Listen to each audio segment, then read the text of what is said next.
सभी को सादर जय जिनेंद्र। सत्य की खोज महान उपन्यास की चर्चा हम विगत दिनों से यहाँ से कर रहे हैं। कल हमने देखा था विवेक की दिनचर्या किस प्रकार चल रही है, विवेक क्या क्या कार्य कर रहा है, और साथ ही देखा था पर्याय का सत्य कि जो व्यक्ति जिस भूमिका में है उस भूमिका में उस संबंधी राग, उस संबंधी विकल्प आए बिना नहीं रहता, आता ही आता है। अब रूपमती की क्या स्थिति है, रूपमती की क्या मनस्थिति है, कल की सारी बातों का रूपमती के ऊपर क्या प्रभाव पड़ा है, आइए हम देखते हैं। कुछ बातें ऐसी होती हैं जो जगत जन की स्थूल बुद्धि में सहज समझ में नहीं आती, उन्हें उसमें विरोधाभास नज़र सा आता है। वस्तु में कोई विरोध नहीं होने पर भी जब उन्हें अपने अज्ञान के कारण विरोधाभास दिखाई देता है तो वे वस्तु स्वरूप की बजाय वक्ता पर अविश्वास सा करने लगते हैं। किंतु ज्ञानी वक्ता द्वारा सयुक्ति खोल कर समझाए जाने पर उनकी समझ में बात कुछ जमने लगती है तो उन्हें बड़ा आश्चर्य होता है। देखो, जब हमारे पास बहुत अधिक बुद्धि नहीं होती है, जब हम सामान्य ज्ञान के धारी होते हैं तो बहुत सी बातों में हमें एक विरोधाभास जैसा लगने लगता है। मतलब कि क्या सही है क्या सही है। कभी कभी वस्तु स्वरूप में ही शंका होने लगती है, पर वस्तु स्वरूप में तो शंका नहीं होती है किसी को, पर वक्ता में ज़रूर अविश्वास सा दिखने लगता है कि ये कैसी बातें करते हैं, ये कैसा उपदेश देते हैं। परंतु जब वही वक्ता युक्ति के माध्यम से उसी बात को समझाते हैं तो सारी बात क्लियर होती है। आश्चर्यचकित से वे उसके संबंध में गहराई से सोचने लगते हैं, सोचे ही चले जाते हैं। उन्हें उसमें अभूतपूर्व आश्चर्य मिश्रित आनंद आता है जब वे उस विषय पर सचमुच दिक्कत क्या है हमारी, हम किसी विषय को गहराई से नहीं समझते हैं, किसी विषय की गहराई में नहीं जाते हैं, और जब तक गहराई में नहीं जाएंगे तो आपको महत्वपूर्ण चीज़ नहीं मिलेगी, सबसे अच्छी चीज़ नहीं मिलेगी। सबसे अच्छी चीज़ चाहिए तो उसकी गहराई में जाइए। वैसे आज भी अपने सामने कोई बात आई तो जो बात आई या तो मुँह में कह दी या तत्काल डिसीजन कर लिया या कुछ भी कर लिया तो जीवन भर दुखी होते हैं। अगर कोई बात है उस पर गहराई से सोचते हैं तो फिर उसमें एक अलग ही प्रकार का आनंद आता है। हम जो काम करते हैं उसमें भी आनंद और जो विचार होता है उसमें भी आनंद। विवेक के द्वारा पर्याय के सत्य एवं निमित्त की स्थिति के बारे में समझाए जाने पर रूपमती की भी कुछ इसी प्रकार की स्थिति हो रही थी। अब कल विवेक कुमार ने जो दो बातें मुख्य रूप से समझाई थी, एक पर्याय का सत्य की पर्याय का सत्य क्या होता है, और दूसरा निमित्त की स्थिति कि निमित्त कैसा होता है, वो बिल्कुल बातें रूपमती के जेहन में घूम रही थीं। वही सब बातें रूपमती के दिमाग में चल रही थीं। अब उसे नींद ही नहीं आ रही थी, वह सोचे ही चली जा रही थी। मतलब रात का समय है, बेड पर लेटे हैं पर नींद नहीं आ रही। जो ये चर्चा हुई थी उसी के बारे में सोचे जा रही है, उसी के संबंध में विचार आते जा रहे हैं। वाह, क्या अनोखा सत्य है, क्या अनोखा तथ्य है। आवृत्ति और वृत्ति ज्ञानी के भूमिका अनुसार पर्याय में रागांश विद्यमान रहने पर भी वह उन्हें उपादेय नहीं मानता, विधेय भी नहीं मानता। उपादेय और विधेय नहीं मानने पर भी और नहीं चाहने पर भी भूमिका अनुसार पर्याय में राग आता ही है, टलता नहीं। यह कैसी विचित्र स्थिति है, विचित्र है पर है। कैसी विचित्र स्थिति है कि वो राग को रंच मात्र भी उपादेय नहीं मानता, राग को रंच मात्र भी विधेय नहीं मानता, ग्रहण करने योग्य नहीं मानता, जीवन में अपने आने लायक नहीं मानता।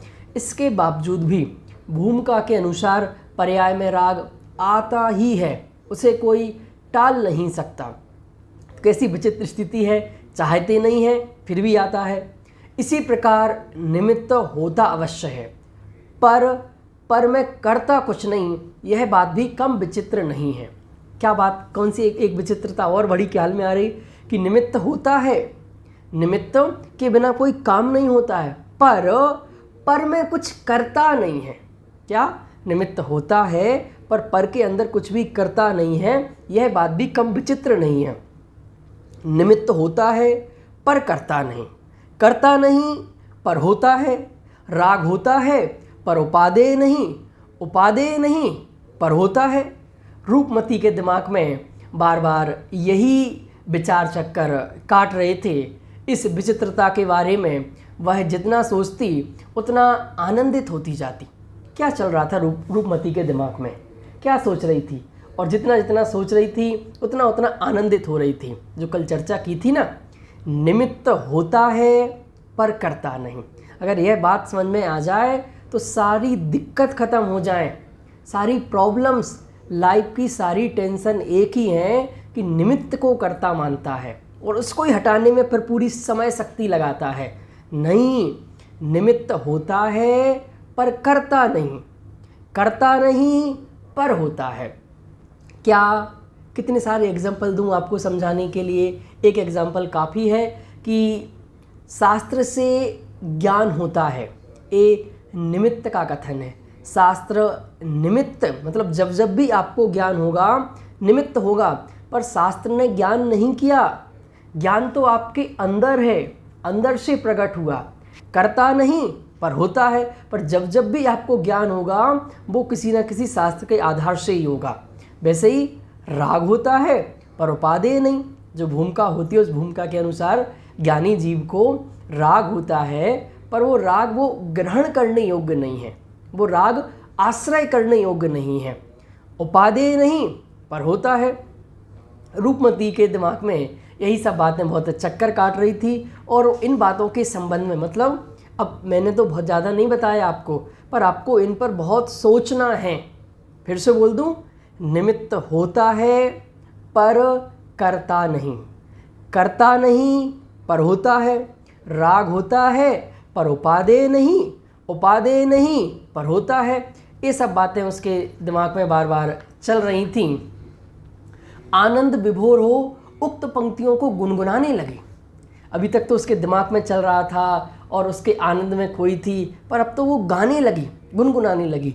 निमित्त होता है पर करता नहीं, करता नहीं पर होता है, ऐसा अपने लय में अपने मन में वो गाने लगी। निमित्त होता है पर करता नहीं, करता नहीं पर होता है। उसकी गुनगुनाहट सुनकर विवेक की भी नींद खुल गई। अर्धरात्रि में भी रूपमती को आनंद विभोर गुनगुनाते देख विवेक बोला, इस नीरव निशा में जब सारा जगत सो रहा है तो मन ही मन किससे बातें कर रही हो, क्या गा रही हो? ऐसी कौन सी निधि मिल गई है जिससे नींद ही भग गई है और अपने में ही आनंदमग्न हो रही हो, जैसे मन मांगी मुरीद पूरी हो गई हो। विवेक कुमार ने कहा, क्या बात है, इतनी रात को सब सोने को तैयार हैं, सब सो गए हैं, और तुम क्या गा रही हो, क्या गुनगुना रही हो? तुम ऐसा क्या मिल गया है, ऐसी कोई तुम्हारी मुरीद पूरी हो गई है क्या? मुरीद मतलब जो इच्छा हमने कर रखी होती है, जो तमन्ना पूरी कर रखी है वो पूरी होती है तो उसको मुरीद बोलते हैं। क्या कहा? आश्चर्यचकित होता हुआ विवेक बोला, यही कि मेरी मन मांगी मुरीद पूरी हो गई है। रूपमती ने कहा, तो क्या तुम अब माँ बनने वाली हो? नहीं तो फिर क्या? यही कि तुम्हारी एकमात्र तमन्ना पुत्र रत्न की ही तो थी जब थी, पर अब नहीं। कब से? तभी से जब से तुम्हारे अध्यात्म के चक्कर में आ। अच्छा, तो अब तुम्हें यह रोग लग गया है, तुम अध्यात्म को रोग कहते हो, और तुम चक्कर, यह चक्कर तो है ही, पर सब चक्करों को मेटने वाला चक्कर, सब चक्करों से बचाने वाला चक्कर। अध्यात्म को चक्कर कहा तो क्या चक्कर कह रहे हो आप? हाँ, यह चक्कर ही है, पर कैसा चक्कर है? यह ऐसा चक्कर है कि जो भी एक बार व्यक्ति इसके चक्कर में आ जाता है, अब उसके सभी चक्कर मिटने वाले हैं, सभी चक्करों से बचाने वाला है अध्यात्म का चक्कर है। इसी प्रकार यह रोग भी है, जन्म मरण के रोग को मेटने वाला महारोग। यह रोग जिनको एक बार लग जाता है वे रोगों की घर देह को भी छोड़ विदेह हो जाते। क्या रोग है अध्यात्म? हाँ, ऐसा रोग है कि जन्म मरण का महारोग है, उसको भी मिटने वाला है, उसको भी ख़त्म करने वाला है। और जिसको भी इसकी सुध लग जाती है फिर वे रोगों की घर, क्या है रोगों का घर? देह, उसको भी छोड़कर देह से अतीत हो जाते हैं, विदेह हो जाते हैं। तो फिर है अध्यात्म सभी रोगों को मिटने वाला महारोग और जगत के सभी चक्रों से बचाने वाला चक्कर है। क्या बात निकल के आई? यह अध्यात्म सभी रोगों को मिटने वाला और जगत के सभी चक्रों से बचाने वाला चक्कर है। सो तो है ही, पर तुम यह बताओ कि जब मैं सो रहा था और कोई यहाँ था नहीं, तुम बातें किससे कर रही थी? विवेकानंद ने क्या पूछा? मैं सो रहा था और कोई यहाँ आसपास था नहीं, तुम बातें किससे कर रही थी? अपने से। अच्छा, अब तुम स्वयं से भी बातें करने लगी हो। अब तो तुम दार्शनिक बनती जा रही हो। क्यों? इसमें दार्शनिकता की क्या बात है? तत्व चिंतन पर क्या दार्शनिकों का ही एकाधिकार है? ऐसी तो कोई बात नहीं है, पर तुम कुछ गा भी तो रही थी, कुछ गुनगुना रही थी ना? हाँ, गुनगुना रही थी, गा भी रही थी, यह तो मुझे भी पता है। मैं तो यह पूछ रहा हूँ रानी साहिबा कि क्या गा रही थी, क्या गुनगुना रही थी? जी राजा साहब, वही जो आपने बताया था, समझाया था, दिखाया था कि निमित्त होता है पर करता नहीं, करता नहीं पर होता है, राग होता है पर उपादेय नहीं, उपादेय नहीं पर होता है। अच्छा, यह बात है। तो अब यह तुम्हारे गीत हो गए हैं, संगीत हो गए हैं। विवेक कुमार बोला। रूपमती क्या बोली? गीत और संगीत ही क्यों, नृत्य भी कहो ना। नृत्य कैसे कहूँ? तुम नाच तो नहीं रही थी, ना सही शरीर पर मन मयूर तो नाच ही रहा था। तुम तो कभी भी होती जा रही हो। जब मन मुदित होता है तब गीत, संगीत, नृत्य और काव्य सभी फूट पड़ते हैं। मतलब वो बात ऐसी समा गई रूपमती के मन में कि बस उसी बात में झूमने लगी। कभी कभी हमारे साथ होता है ना कि हमें कोई इतनी बड़ी बात पता चल जाती, इतनी महान बात पता चल जाती है कि उसको सुनकर, उसको स्मरण कर करके ही हम बहुत सुखी होते हैं, बहुत आनंदित होते हैं और उसको गाते हैं, गुनगुनाते हैं। और गाते नहीं, पूरा मन मयूर नाच उठता है। मतलब बहुत अधिक आनंद की अनुभूति होती है जब कोई परम सत्य की खबर होती है और खबर के साथ साथ उस पर श्रद्धा भी होती है। बात तो ऐसी ही है। तुम तो आत्मज्ञानी मुनिराज का चिंतन करते हुए, तभी तो आत्मज्ञानी मुनिराजों का चित्रण करते हुए लिखा गया है। हो अर्ध निशा का सन्नाटा, वन में वनचारी चरते हो, तब शांत निराकुल मानस तुम तत्वों का चिंतन करते हो। करते तपसैल नदी तट पर, तरुतल बरसा की झड़ियों में, समतारस पान किया करते, सुख दुख दोनों की घड़ियों में। अंतर ज्वाला हरती वाणी, मानो झड़ती हो फुलझड़ियाँ, भवबंधन तड़ तड़ टूट पड़े, खिल जावे अंतर की कलियाँ। विवेक कुमार ने इस प्रकार की बात कही तो रूपमती क्या बोली? यह तो साधुओं की बात है। हाँ, यह बात साधुओं की ही है, पर ज्ञानी गृहस्थों और साधुओं में इतना ही अंतर पड़ता है कि मुनिराज उग्र पुरुषार्थी होते हैं, अतः वे वन में वास करते हैं और गृहस्थ घर में रहते हैं। पर चिंतन तो गृहस्थ भी वैसा ही करता है जैसा कि मुनिराज। देखो, जो चिंतन मुनिराज जंगल में बैठ के कर रहे हैं, वही ज्ञानी सम्यक दृष्टि उसी बात का, उसी तत्व का उसी परम सत्य का चिंतन अपने घर पर बैठकर कर रहा है, तो जैसा चिंतन मुनिराज करते हैं वही चिंतन वो गृहस्थ कर रहा है। पर अंतर किस बात का है कि जितना मुनि कर पाते हैं, जितना मुनि अवस्था में हो पाता है, उतना चिंतन नहीं हो पाता है, उतना पुरुषार्थ नहीं हो पाता है। पुरुषार्थ की दिशा तो वही है, जो पुरुषार्थ मुनिराज जंगल में बैठ के कर रहे हैं वही पुरुषार्थ गृहस्थ कर रहा है, परंतु अभी उतनी मात्रा में नहीं हो पाया।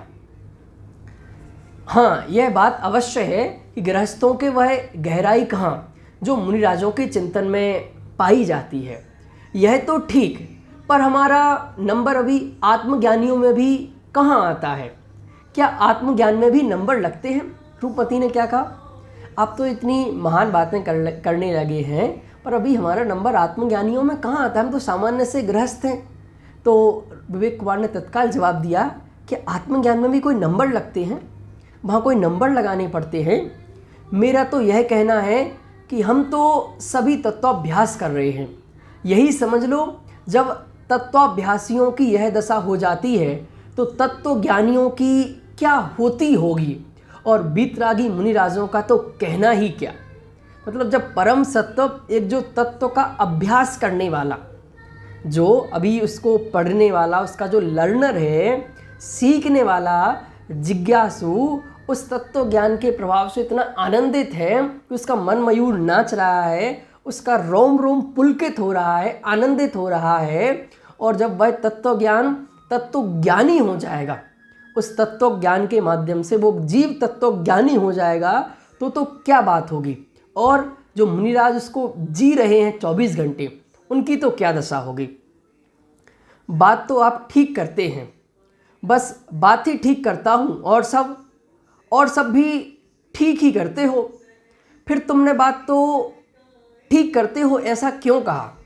आप जैसे तार्किकों से तो बात करना ही मुश्किल है, ना मालूम कहाँ से कैसा अर्थ निकाल लेते हैं। तो मत किया करो मुझसे बात। क्यों नहीं करूं? मैं तो खूब करूंगी। कैसे करोगी? खूब करूंगी। आप कौन होते रोकने वाले? अच्छा, हम कौन होते हैं? हाँ, कौन होते हैं? तो हम कोई नहीं तुम्हारे। तो ठीक है, हम तो व्यर्थ ही बंधन में पड़े थे, आपको अपना माने बैठे थे। हमारी तो समझ में आज आया है, हम आपको कोई नहीं, आप भी हमारी कोई नहीं। विवेक कुमार ने ऐसी बात कही, यह बात भी समझाने के लिए उसने इस प्रकार का एक हास्य किया, थोड़ा माहौल को ठंडा करने के लिए इस प्रकार की बात कही, परंतु वह इसके माध्यम से कोई बहुत बड़ा संदेश देना चाहता था। आपको ना मालूम क्या हो गया है, यूँ ही बहकी बातें करने लगे। रूपमती बोली, मैं बहकी बात कर रहा हूँ? ठीक ही तो है। यह असार संसार में कौन किसका है? जब कोई किसी का नहीं, तब मैं तुम्हारा कैसे हो सकता हूँ? और यही तुम्ही ने तो कहा है। मैंने यह कब कहा है कि आप मेरे कौन होते हैं? मैंने तो यह कहा था कि आपसे बात क्यों नहीं करूं? आप बात करने से रोकने वाले कौन होते हैं? रोआसी सी रूपमती बोले जा रही थी, आपसे बात नहीं करूंगी तो किससे करूंगी? और कौन है मेरा यहाँ जिससे बात करने जाऊंगी? तुम्हें तो लड़ास छूटती है, तो बिना ही कारण लड़ने लगते हो। तुम्हें तो क्या, हमें रुलाकर अभी आराम से सो जाओगे और फिर हम रात भर रोते रहेंगे। रूपमती ने अपनी बात कही, पर विवेक क्या कहते हैं, कहते कहते लगभग रूपमती रोने ही लगी। क्या, यह सारी बातें कहते कहते रूपमती बिल्कुल रोने लगी। मजाक में ही वातावरण कुछ बोझिल सा हो गया था। उसे ठीक करने के लिए मुस्कुराते हुए विवेक बोला, आपने तो अपने से ही तो बातें कर लिया करें, अब तो तुम अपने से भी बातें करना सीख गई हो, रहने भी दो। क्या रहने दें? कुछ नहीं, बात ही बात में बिगड़ता वातावरण फिर बनने लगा। कुछ नहीं कैसे? तुम ही तो कह रही थी कि निमित्त कुछ करता नहीं, पर जरा सी बात का निमित्त पाकर तुम रो पड़ी। विवेक को यह बात समझानी थी, क्या निमित्त कुछ करता नहीं? विवेक कुमार कह रहा कि अभी आप ही तो उसके गीत गा रही थी, अभी उसकी रटना लगा रही थी कि निमित्त कुछ नहीं करता, और अभी मैंने छोटी सी बात कह दी और तुम रोने लगी। पर जरा सी बात का निमित्त पाकर तुम क्यों रो पड़ी? अच्छा, तुम मेरी परीक्षा ले रहे थे। किस बात की परीक्षा? यही कि आपका पढ़ाया निमित्त का सिद्धांत मेरी समझ में आया या नहीं, यही समझ लो। तो बताओ, मैं पास हुई या नहीं? First class first. झूठी चापलूसी मत करो। क्यों? फेल को फर्स्ट क्लास फर्स्ट बता रहे हो? क्यों फेल क्यों? जरा से निमित्त की प्रतिकूलता में मैं जो रो पड़ी, इससे क्या है? यह तो पर्याय का सत्य है। श्रद्धा में ऐसी पक्की श्रद्धा होने पर भी कि हंसना रोना सब राग द्वेष के खेल हैं, अतः उपाधेय नहीं। ज्ञानी के भी रोना हंसना होते ही है और बाहर में तदनुकूल निमित्त भी होता है, उसे कहीं खोजने नहीं जाना पड़ता है। अच्छा, तो प्रश्न पत्र दोनों ही सिद्धांतों का था। रूपमती बोली, ओहो, ये एग्ज़ाम में मेरी परीक्षा तो दोनों प्रश्न पत्रों की थी। दोनों प्रश्न पत्र कौन से? एक निमित्त की बात सिखाई थी और एक राग की बात सिखाई थी। तो विवेक कुमार ने कहा है तो पर्याय का सत्य है। जिस भूमिका में रहते हैं वहाँ ऐसे हंसने रोने के विकल्प भी आ सकते हैं, आ जाते हैं। पर कर्ता निमित्त होता है, पर कर्ता नहीं, तथा राग द्वेष हंसना रोना होता है, पर उपादेय नहीं। हाँ, और तुम दोनों में पास हो गई। कैसे? ऐसे कि तुम यह जानते हुए कि मैंने तुम्हें कोई छोड़ नहीं दिया, फिर भी तुम रो पड़ी। इससे सिद्ध होता है कि कभी कभी रोना हंसना श्रद्धा के विपरीत भी हुआ करता है। क्या बात हो रही कि श्रद्धा तो उससे बिल्कुल पक्की है कि निमित्त से कुछ नहीं होता, इसके बाद भी भूमिका अनुसार कभी कभी वैसे विकल्प आ जाते हैं। ऐसी बात है। हाँ, इसी कारण तो यह कहा जाता है कि संयोग के अनुसार राग का निर्णय नहीं होता, राग के अनुसार श्रद्धा का निर्णय नहीं किया जा सकता है। कितनी बड़ी बात कह दी। संयोगों के कारण राग का निर्णय नहीं होता। चक्रवर्ती के पास इतने संयोग हैं तो बहुत रागी ऐसा नहीं है, और राग के अनुसार श्रद्धा का निर्णय नहीं होता। भाई जैसा राग है वैसे ही श्रद्धा होगी नहीं। चलो, रोना आया सो आया, पर पास तो हो गई। आपने पास तो कर दिया। आंसुओं के बल पर पास होने से काम नहीं चलता, और दूसरों के पास करने से क्या कोई पास होता है? जब तुम स्वयं अपने को पास करोगी तभी पास होगी। क्या कहा? दूसरों के पास करने से पास नहीं होना है। जब तक हम खुद पास नहीं होंगे ना, तब तक हम पास नहीं माने जाएंगे। मैं अपने को जब करूँगी तब करूँगी, आपने तो कर दिया। मैंने तो उसी दिन कर दिया था जिस दिन सगाई हुई थी। 5 बज गए। 5 कहते हुए दोनों अपने कार्य में संलग्न हो गए, दोनों अपने कामों में लग गए। इस प्रकार की उनकी चर्चा हुई, और अब आगे उनके जीवन में सब कुछ बहुत अच्छा चल रहा था, पर अब आगे कुछ दिक्कत आती है या क्या होता है, या समाज का सब माहौल वैसे ही चलता है, कल की स्थिति हम देखेंगे। तब तक के लिए सभी को सादर जय जिनेंद्र।